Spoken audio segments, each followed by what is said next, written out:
lot of people think that trafficking is kind of a snatch and grab. They believe that our children are most in danger at the local parks or in their front yard. But that's not the reality of trafficking. Mostly traffickers know the people that they're going to victimize or exploit. And the reality is that many times it's a parent. It's someone that's close to them, a family member, someone that the child loves and trusts, is really the first person to break that love and break that trust.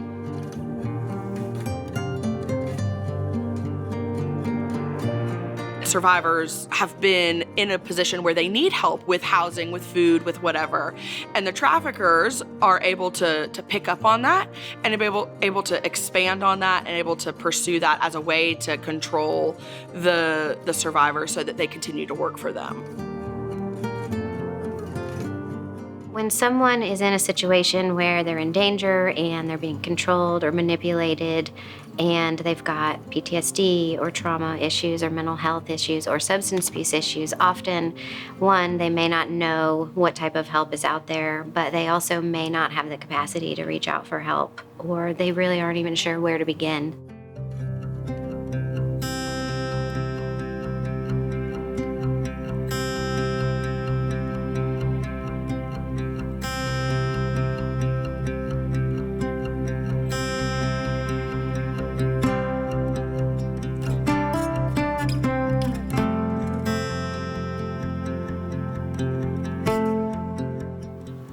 Success is so different for each person. For some, it's coming into shelter, it's finding that safe place, that next step to go to, and that's kind of that quick success. But for some, they move from our emergency shelter into our transitional housing program, which we call Phoenix House.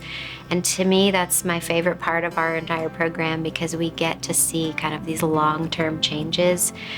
We've recently had someone tell us that they never knew what love was until they came into our program. And seeing that progress of them going from being someone who is terrified and afraid to trust to being willing to share and asking if they can one day be a peer support for the next batch of women coming through. So success can look very different. Sometimes it's very simple things and sometimes it's these big dramatic changes over time.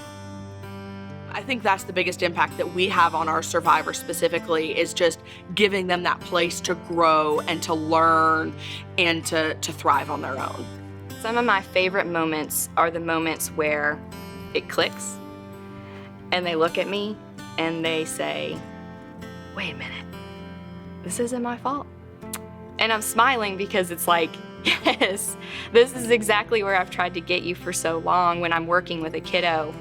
Because for most of their life, they've been told, you're the problem. You're the reason you are exploited. There is hope.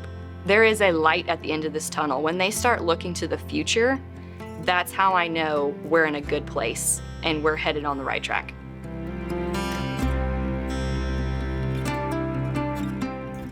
You know, it's an incredible honor to get to be the governor of your home state. In the process, you learn a lot of things you didn't know before, some of them good and some of them fall on the discouraging end of things. One of the things that I learned a lot more about is the unfortunate prevalence of human trafficking in Tennessee.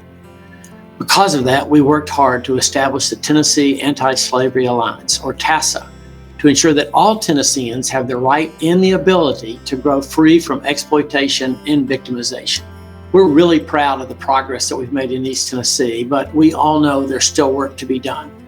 Grow Free believes that it takes all of us to put an end to human trafficking. So with your help, Grow Free is able to provide critical support to kids who have experienced trafficking, emergency shelters to those who are fleeing violent and dangerous situations, long-term and stable housing for survivors working to establish a new life. Your partnership also allows Grow Free to offer intensive training to properly equip our community to recognize and respond to human trafficking. This work, this fight, would not be possible without your support.